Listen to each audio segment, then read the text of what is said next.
advantage is taking advantage of the additional information you can provide. So you have your listing in one tab. Your additional information is where we use the supporting assets. The supporting assets are documents that are unique from the promotional assets. It's really large real estate.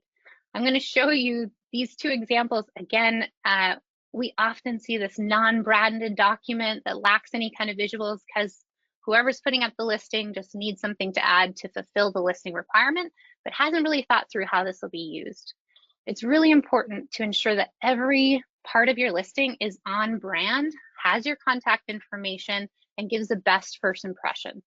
So everything you do represents your brand. It's the first time a client has the opportunity to interact with you.